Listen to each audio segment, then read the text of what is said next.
2200 hours in Banjul, and from our studios on MDI Road, this is the news. We begin with our top stories this hour. His Excellency the President, Barrow, presents a check for $1.3 million to 20 women groups and 10 ambulances to communities across the Central River region as part of his Meet the People tour. The special representative of the UN Secretary General for West Africa and the Sahel, Mohamed Ibn Chambers, continues his engagement in the Gambia ahead of the 2021 election cycle. The Ministry of Gender, Children and Social Welfare, in partnership with the Directorate of Gender and Women Empowerment, validate the revised Gambia National Action Plan on the UN Security Council Resolution 1325. Peace ambassadors of the Gambia on Thursday convened a day-long stakeholder dialogue on situational analysis on elections in the Gambia. On the internationals, the second day of consultations with the head of the military junta in Guinea, who is also president of the National Committee for the Rally, the CNRD, has opened today. And the leaders of Australia, the UK and the US announced the formation of a new Indo-Pacific Security Alliance called AUKUS.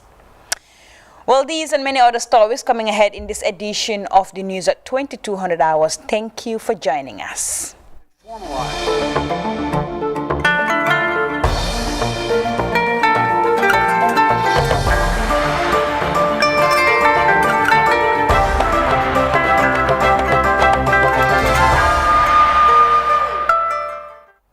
Welcome back to the news. I am Fatoumata Cham in Banjul. Now, in a major government initiative to empower local women, His Excellency the President, Barrow, has presented a check for $1.3 million to 20 women groups across the Central River region. The tour also saw the distribution of 10 ambulances to communities in the region. As we hear in this report by our Presidential Affairs correspondent, Mamadou Jallo, the Gambian leader also pledged to support the Rural Agricultural School in Balingo, which trains young people in agricultural technology. This is his report.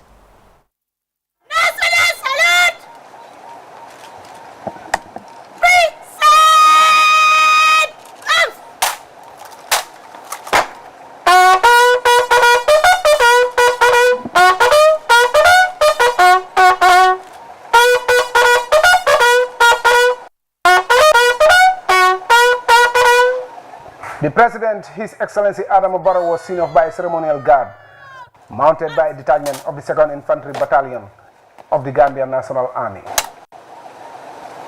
He then drove several kilometers off the road to the Rural Agricultural School in Balingo for a site visit. The school was established in 2019 by a German philanthropist to provide training to young Gambians. We train them in agriculture, mostly on horticulture and animal husbandry, food processing, pomiculture and the like. We also train them on basics of business in order for them to be able to run their businesses when they complete the training. So it's not just about tilling the soil, growing vegetables, but also to know how to, make your business plans, how to calculate your cost, and how to make your profit analysis and all whatnot, your data bank and all whatnot. The President went on a conducted tour of the vast complex, which has several areas specializing in crop, livestock and poultry production. With nearly 200 students enrolled in the school, the President believes it has the potential to significantly contribute to the development of the agricultural sector. We visited this place. I will discuss with my government to see how best government can also give them support. Giving them support, we increase the capacity, because their capacity is about 40. Increasing the capacity, that means we are creating jobs for our young people. And also in this kind of training, most of the time there is discipline. And discipline is good in life. And this is a smart system, and this is agribusiness. Until we change from our traditional way of doing farming to believe that farming is a business, that's the time we can realize the change. That's the time we can eliminate poverty. Lack of a good road is seen as a major challenge hindering access to the main economic center in Farafenni. But President Barrow disclosed plans to address this problem to open up the school to the outside world. And this road is already identified, and we are looking for funding. As I am informed now, I'll make it my primary duty to make sure that it's successful, so that we will see this road done very soon as far as our road network is concerned. With this, the assurances, President Barrow left for his next destination in Sabah Sanjal, where works on the road linking Dibakunda, Ngin Sanjal and Sarakunda is under construction. It is one of 3 road projects funded by government in the Central River Region North to link rural communities. They are 3 months ahead of the scheduled time. So they are doing very well. 16 months. That means they have already gained time. Yes. So we are very happy, we are satisfied with the progress of this work. And it will impact the life of the people. You see how the people are happy? Yes, it will change their life, definitely. No road, no development. No. Definitely. 2 other projects in Kaur and Jimbala and Kerjibito Nyanga Bantang are also ongoing, expected to be completed next year. The President and entourage then drove to Panchang for his first meeting in the Central River Region. These were the scenes as his motorcade arrived to a rousing welcome, escorted by jubilant crowds to the meeting grounds. Speakers took turns to welcome the President and entourage, commending him for the numerous development projects that have changed the face of this vast region. In what has become a familiar scene in this store, President Barrow presented 2 ambulances to the alcalos of Balangar and Genji Wolof in Upper Salum, and another 2 vehicles to those of Maka Alisar and Tamba in Lower Salum districts. They are part of a new initiative launched by the government to provide services to local communities, particularly women and children. President Barrow hailed the initiative as unprecedented in the history of this country and evidence of his government's hands-on approach to the welfare of its citizens. In addition, the President also presented a check for $1.3 million to 20 women groups across the Central River Region in fulfillment of an earlier pledge to empower rural women through an enterprise development fund. The fund provides access to funding to qualified women groups engaged in viable economic ventures to build resilience and enhance financial independence. The Gambian leader described these initiatives as a wider government scheme aimed at empowering local communities by building capacity and the economy.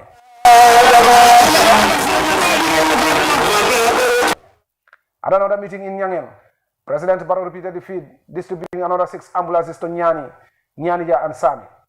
He promised to follow this up with another batch of tractors and several boreholes for remote local communities in the Central River Region. The Gambian leader described these developments as the beginning of more things to come, given that his government has drawn comprehensive plans to provide for the needs of the people encompassing all areas of development. He disclosed plans to build specialized skill centers in all the regions of the country to build the capacity of the youth, while also expanding the electricity network to all communities to ensure universal access by 2023. Speaking on behalf of the beneficiary communities, the Chief of Nyanija, Seh Dawda Yok, expressed immense gratitude to the President for his response to the needs of rural communities, whilst reassuring him of their vote in the December election. The tour continues this Thursday with a planned meeting in Basse, the first in a series of engagements in the Upper River region. Momodu Jallo, GRTS News.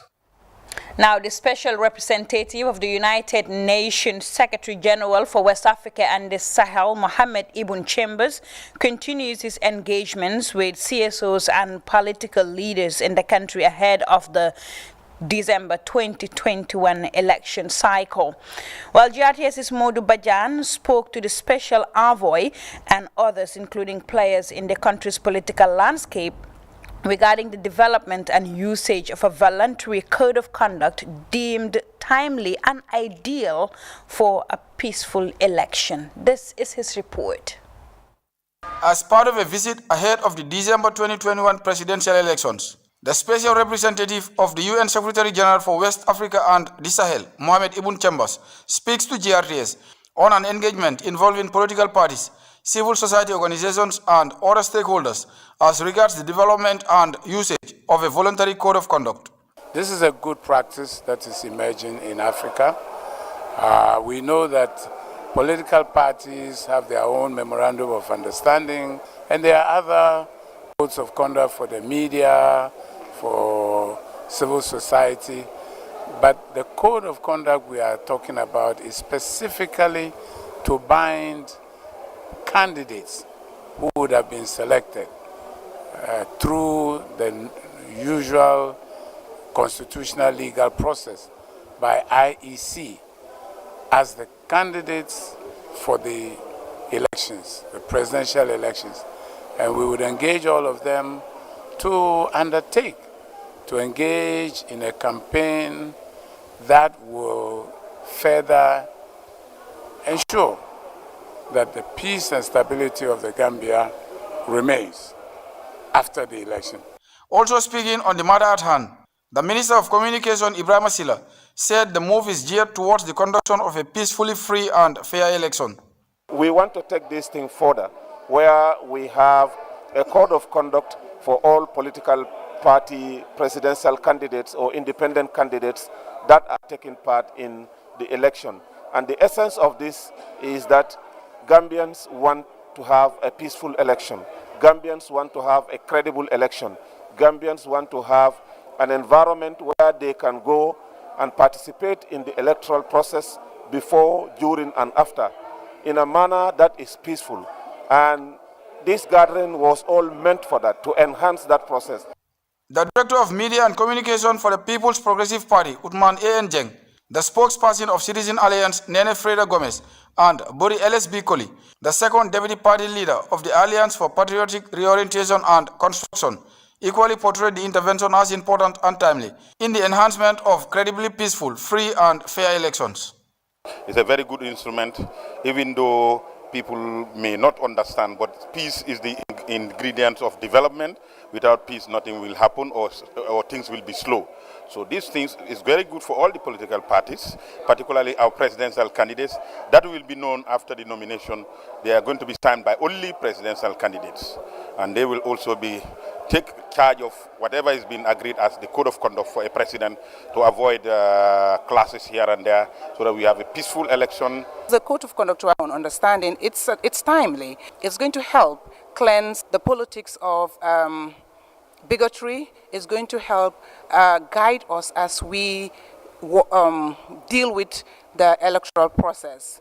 It's also going to help us cleanse the politics of insults, chastisement, and all irregularities that may come into play during this election. Facilitators, including civil society contributor Usman Yabo and former Speaker of the National Assembly Elizabeth Rena, described the engagement as significant in maintaining the peace which the Gambia is known for. I believe it's a very important aspect of any elections to ensure that there is peaceful election, and which will ensure that there is a fair election as well. And when you have such an election, then it is easy for everybody to accept. And peace is something which we need everywhere, even in our homes. And election or not, we need to have peace. And this country is known for its peace. So I think that what His Excellency Chambers and team have come to do is very important. And it is our role as Gambians to make sure we help us achieve this, because they would go away and it is us who would enjoy the peace. And whatever we are doing now is not just for us, it's for our children as well. While the voluntary code of conduct can be instrumental in relation to its purpose, there was a unanimous call for the maintenance of peace during and after the much anticipated 2021 election cycle. For the news, this is Modu Bajan. The Ministry of Gender, Children and Social Welfare, in partnership with the Directorate of Gender and Women Empowerment with funding from the United Nations Development Programme, on Thursday validated the revised Gambia National Action Plan on the UN Security Council Resolution 1325. Aissatou Jata Gassama has more details in this report. This UNDP-funded program aims to strengthen the democratic character of the Gambia's political processes, enabling increased inclusion and tolerance. The Director of Gender and Women's Empowerment, Marianne Garmi-Jabang, said the initiative will promote positive outcomes and consolidate democratic governance, peace and accountability to achieve the country's stated development goals. UNSCR Resolution 1325 places noteworthy emphasis on two important areas: the impact of war and conflict on girls and women, and the vital role that women should play in peace building. So as you engage in your group discussions today, we do hope that you will incorporate a gender lens in your analysis, keeping in mind the 4 basic pillars of participation, protection, prevention, and relief and recovery. Validating this document requires our shared effort because we need to identify our resources and priority areas, determine our various responsibilities as assigned in the draft, and most importantly, continue to commit our government to implement our action plan. UNDP Transitional Justice Specialist Ida Person says the UN Security Council 1325 was adopted in 2000, and so UN member states enjoy greater participation and representation in decision-making processes. Madam Person called on government institutions and agencies to ensure full implementation of the Gambia's National Action Plan on gender issues to resolve the low representation of women in decision-making, which continues to affect the country. It is a very important instrument, and therefore all UN member states are required to develop national action plans for its implementation. We'd like to commend the Gambia for developing a well-costed national action plan in 2012 and now again in 2021, noting that the Gambia is one of the few ECOWAS countries to do so, and noting as well that in the Gambia we have not experienced conflict as in other places. The Transitional Justice Specialist further reaffirmed UNDP's commitment to support the government's implementation of the National Action Plan towards gender equality and women's empowerment. Urgent the need for a strategic document identifying issues affecting women's participation to ensure performance of their critical roles in the political process. The Deputy Permanent Secretary, Ministry of Gender, Children and Social Welfare, acknowledged the continuous use of conflict as an instrument of dispersion, impeding the creation of a balanced society. In 2000, there are new emerging issues in terms of conflict. So we take into consideration of those emerging issues so that it can be a participatory process. And that's the reason why today we are gathered here to validate what you told us, because the consultant visited most of you. We recognize the role that WANEP also played in this, because it's the only peace-building network, apart from the working group, that has taken this NAP as an instrument of their operations. I know the director of WANEP, what Mali is going through, and what Guinea Conakry is going through, what other countries that are on what we call a volatile stage. So having this NAP is to ensure that we have a hotspot of identifying things that we need to address. Participants are expected to critically look into the document to design a unique action plan that enables Gambian women to effectively participate in the civic process and political environment. For the news, I am Aissatou Jata Gassama. Now, peace ambassadors of the Gambia on Thursday convened a day-long stakeholder dialogue on situational analysis on elections in the Gambia. The dialogue, as we hear in this report by Baba Silla, is part of their monthly activity in promoting peace and tolerance, as well as creating awareness for young people to participate in the electoral process. Pre- and post-election violence is generally inevitable, but sound preventive mechanisms have helped to make election peaceful through sensitization and awareness creation. This day-long dialogue, organized by the Gambia's peace ambassadors in collaboration with the National Democratic Institute of the Gambia, jointly initiated a program dubbed the Election Watch Project, which seeks to facilitate a well-coordinated and organized mechanism for the observation of the 2021 electoral cycles and reforms in the Gambia. The program manager of Peace Ambassadors expressed the well-timed formation of the initiative and emphasized the motive behind the convergence. As we say, Peace Ambassadors is an organization which is there to inculcate peace in the minds of people. And we all know election is fast approaching. We have almost 2 to 3 months before the election. And it's important as an organization we talk to each other. because once we talk to each other, we can able to understand and tolerate one another. Because in what we are hearing currently in this country, people are saying we either make it or break it. So breaking it, I will not be in that wrong side of the history. Yasser Njai, Program Officer of the National Democratic Institute, appealed to young people to carry themselves in a responsible manner during the election processes and outlined the fundamental objective of our institution in forming a formidable collaboration to preserve peace and national unity. Since the last stakeholders dialogue that happened around August, there's been some very interesting developments in the electoral processes in the country. And as you know, now is the time for elections groups such as peace ambassadors to really put in work in high gear to ensure that these processes are observed and that the gaps, existing gaps and concerns are highlighted and recommendations are put forward to address these issues. So we welcome you again to yet another stakeholders dialogue, and we invite you to make some appropriate and applicable recommendations on the range of issues that will be discussed, including the display and appeals period following the voter registration process. For the past months, the peace ambassadors have been busy extending awareness-raising campaigns across the country with meetings engaging communities on peace-building mechanisms. The political environment has been heated up by political actors who have been trending accusations and counter-accusations, typical in any electoral contest. What's worrying more is the trend for hate speech.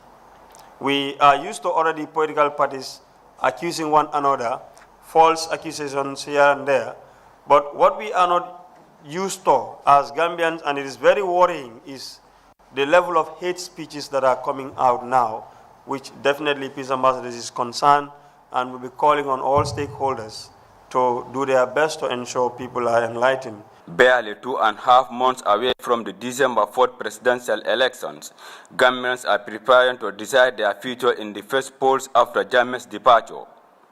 The process is, however, being challenged by hate speech and political wrangling among different groups and individuals in a frenzied trend that can stir chaos in the political arena, which has expanded under a more tolerant system and new dispensation. Bawasila for GRTS News. Now, Rafaela Gambia National Chapter embarks on a 2-day training to enhance the communication skills of women. The forum aimed at promoting peace before, during, and after elections. This, as Uminjai tells us. The 2-day seminar, spearheaded by Rafaela, the Gambia National Chapter, brought together members of the organization, driven from different political parties, mostly women. The goal is to build the capacities of its members and boost their communication skills for the advocacy of a gender-balanced political system. Here, discussions center on the promotion of peace during pre- and post-election. Binta Jame Jallo, the Deputy Mayor of KMC, joins the crusade calling on women to stand firm in the promotion of peace in the Gambia and bolster efforts in advancing the country's political landscape.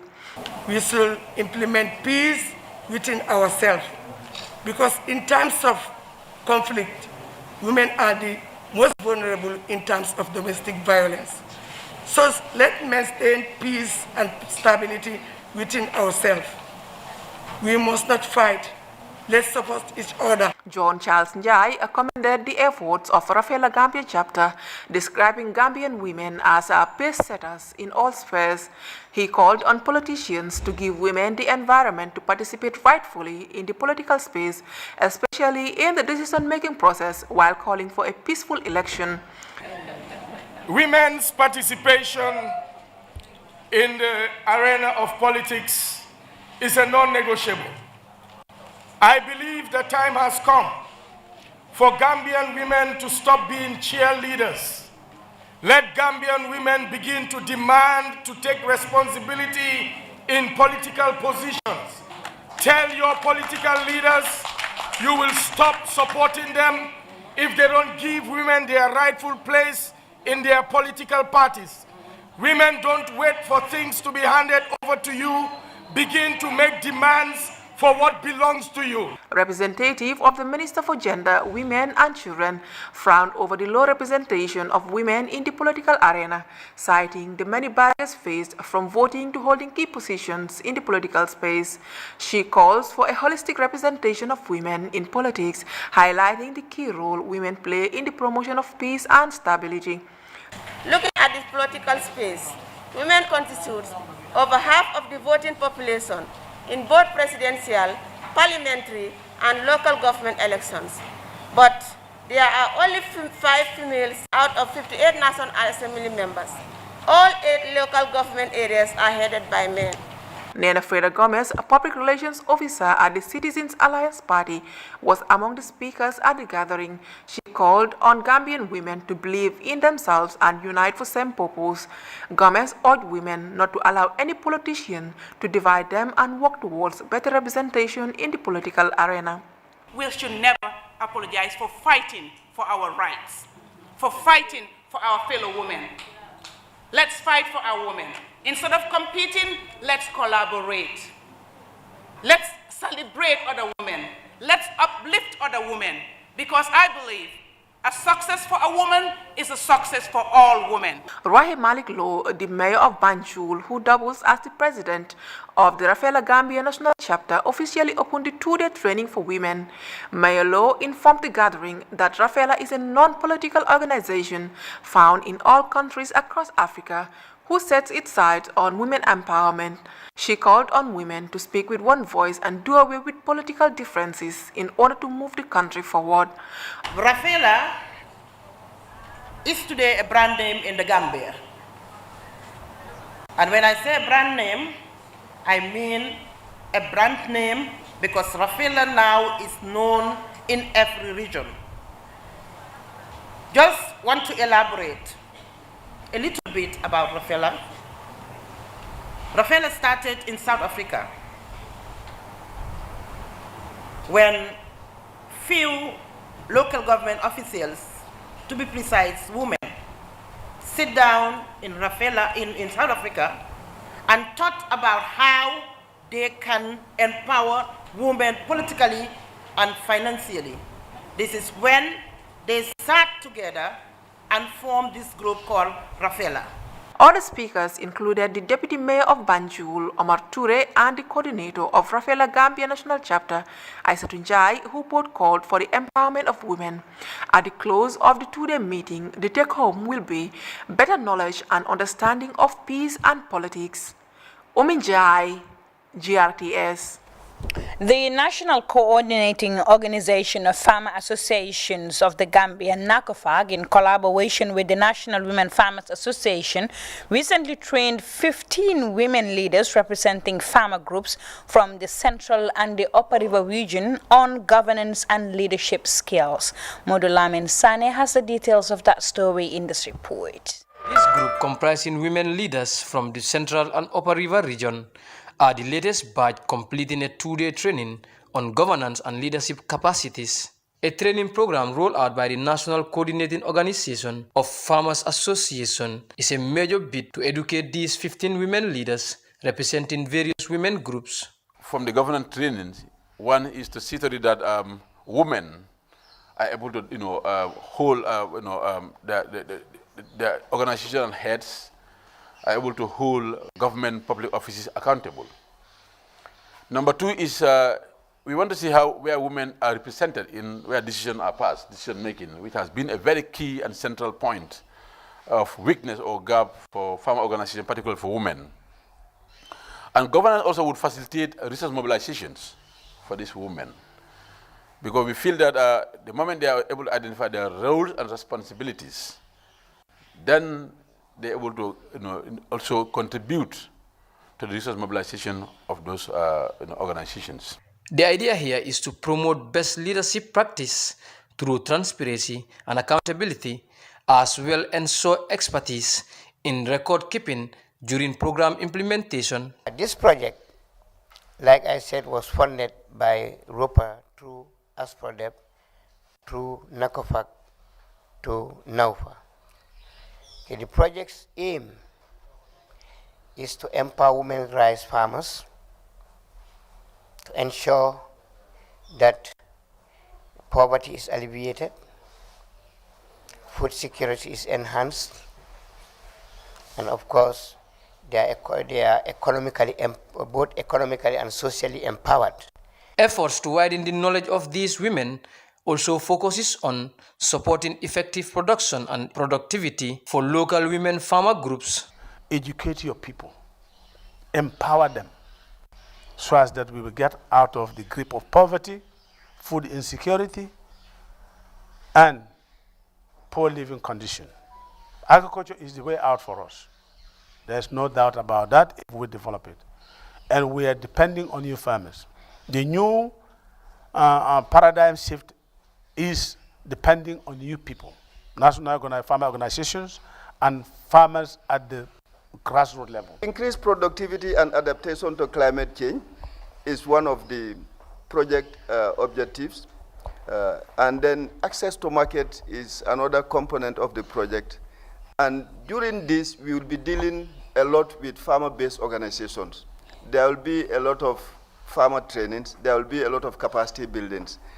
And the vehicle principally would be through AVIPs. We know the Agricultural Value Chain Interactive Platforms. The training is part of a strategic plan by NACOFAC in partnership with Women Empowerment Group, NAUFA, to enhance the capacity of women farmers in rice and vegetable production. Modul Amin Sane reporting for GRTS News from the Central River region. Now, the Gambia Social Safety Net project, in partnership with stakeholders, have wrapped up a 2-day convergence at Jara Soma. As Khadijatu Juara reports, the convergence aimed at discussing the project's successes, challenges, as well as recommendations to effectively fight against malnutrition across all regions of the country. This is her report. This is a joint effort to combat malnutrition in the Gambia, engaging different institutions working to support households' resilience in the face of depleting incomes and livelihoods affected by the global pandemic. The country-wide intervention brings together multiple stakeholders and partners from the National Nutrition Unit, NANA, the Department of Community Development, Child Fund, and social workers supporting communities across the country.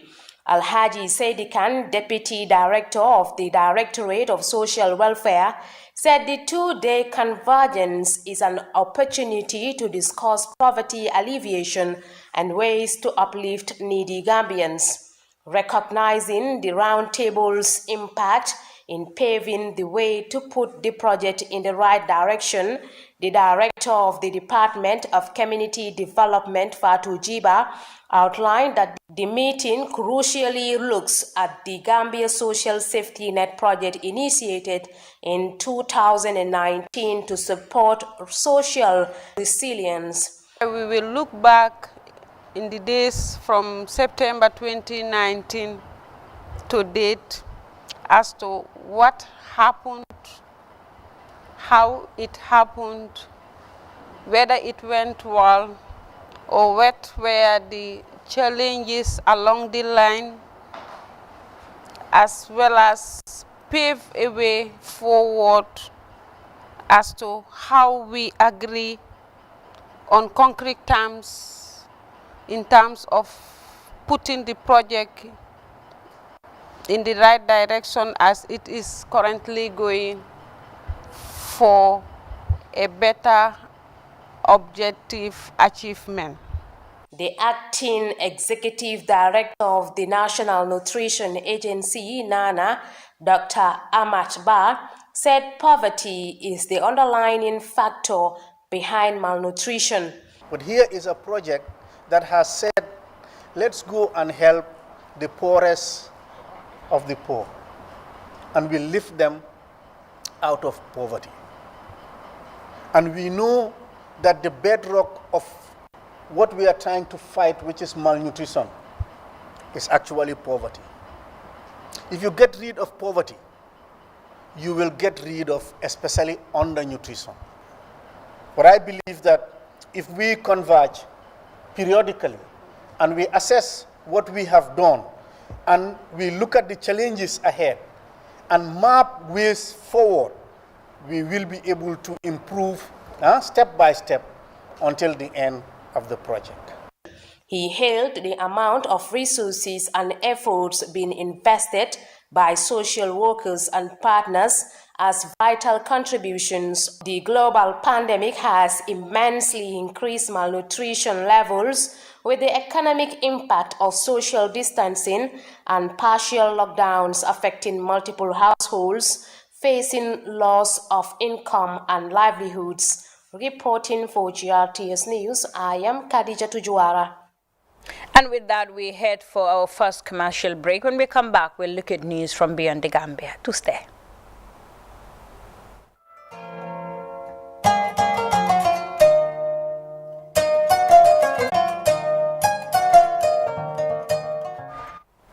Welcome back to GRTS News at 22. Is also president of the National Committee for the Rally of Guinea, the CNRD, has opened today. CGTN correspondent Desiree Cannon in Conakry, the country's capital, is following up the talks. Head of the junta, Doumbia, and the diplomats in Guinea ended at around 3 p.m. Colonel Mamadi Doumbouya was really generous to invite us to a consultation meeting with him, and it was a fruitful meeting. Guinea has everything to move forward. Guinea has everything to succeed. It lacks neither human nor natural resources. You have everything here to be the leading country in Africa. We want Guinea to succeed. The military are here. They want to move Guinea forward. And we will be at their side. We hope that the collaboration will continue because there are 6,000 Lebanese in Guinea. The Lebanese presence in Guinea goes back a long way. We have been in Guinea for 120 years. We hope for all the good and success in Guinea, and may God preserve and bless Guinea. As a brotherly and friendly country, Colonel Doumbouya wished for everyone's support so that the transition could take place in the best conditions. For our part, we are reassured by the step he has already taken in wanting to listen to all the sons of the country. This means that the problem is almost resolved, so we can only rejoice and be reassured in the hope that the transition will take place under very good conditions. Before his meeting with the diplomat, Doumbia met with several society organizations. During the talks, he asked them to accompany him in the transition by making proposals and memoranda. Desiree Cannon, CGTN, Conakry, Guinea. Talks between... Now, the leaders of Australia, the UK and the US have announced the formation of a new Indo-Pacific Security Alliance called AUKUS on Wednesday, which will include the sharing of nuclear-powered submarine technology. The partnership will see the three countries share technology to improve their defense capabilities, including cybersecurity, artificial intelligence, as well as underwater systems. The move follows worsening relations between China and the US and other Western powers. We have more details in this DW News report. His allies, U.S. President Joe Biden announced a new chapter in foreign policy. The United States, Australia, and the United Kingdom have long been faithful and capable partners, and we're even closer today. Today, we're taking another historic step to deepen and formalize cooperation among all three of our nations, because we all recognize the imperative of ensuring peace and stability in the Indo-Pacific over the long term. For the UK, the alliance marks a return to a post-Brexit global Britain. We will have a new opportunity to reinforce Britain's place at the leading edge of science and technology, strengthening our national expertise, and perhaps most significantly, the UK, Australia, and the US will be joined even more closely together. China was the elephant in the room. None of the leaders mentioned the country by name, but its economic sanctions on Australia and pursuit of dominance in the region are thought to be the main reasons for the alliance. Now Australia will begin the process of procuring a nuclear-powered attack submarine. The first major initiative of AUKUS will be to deliver a nuclear-powered submarine fleet for Australia. Over the next 18 months, we will work together to seek to determine the best way forward to achieve this. The AUKUS countries aren't the only ones taking precautions. Taiwan recently held 5 days of army exercises in response to ongoing Chinese military drills nearby. It's the kind of delicate diplomatic situation that the new alliance will hope to influence in the future. For more on this, I'm now joined by Scott Lucas. He's an ex-professor of international politics at the University of Birmingham in the United Kingdom. Professor, give us the background to this new alliance. How did it come about and why now? Well, for each of the three countries, there are different motives. For Australia, there is the specific motive that its deal with France in 2016 for conventional powered submarines, the cost had risen to $90 billion. There had been delays. It didn't appear it was going to get what it wanted. This is now an alternative for nuclear-powered submarines, which is an upgrade. They have longer range. They can stay in the water longer. For the United Kingdom, this is a chance after the Brexit departure, isolating itself from Europe, to say we're global Britain. We're very important with a focus on the Indo-Pacific region.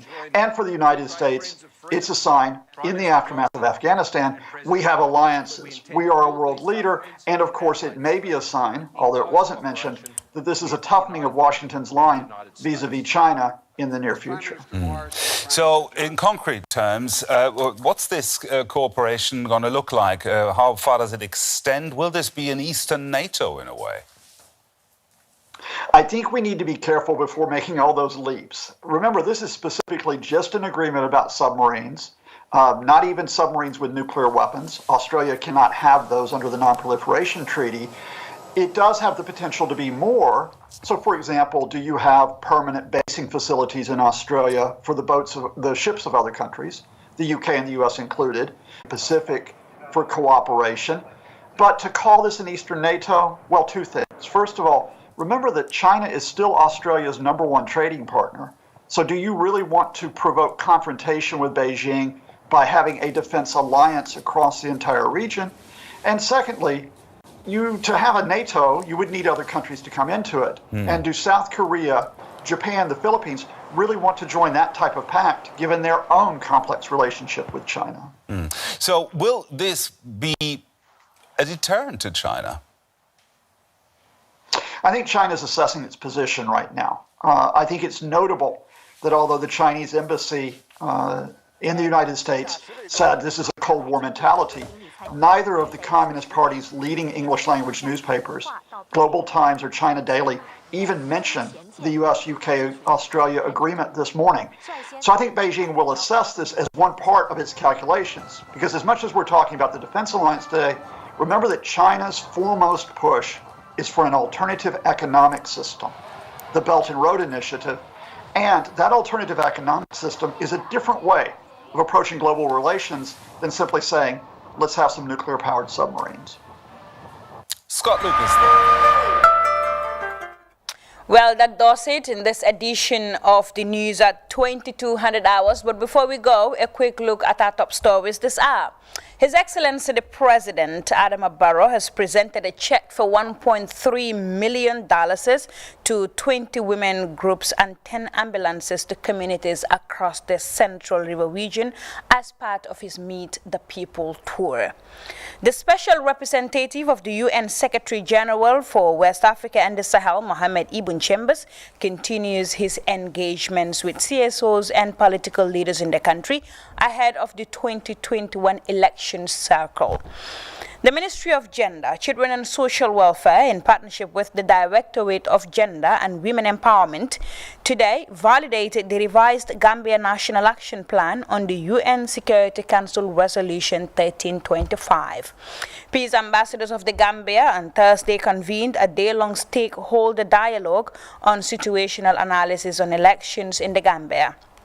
And away from home, the second day of consultations with the head of the military junta in Guinea, who is also president of the National Committee for the Rally, the CNRD, has opened today. And finally, the leaders of Australia, the UK and US announced the formation of a new Indo-Pacific Security Alliance called ACERS. Well, that does it for the news. Many thanks for watching. Enjoy the rest of our very interesting programs and stay safe.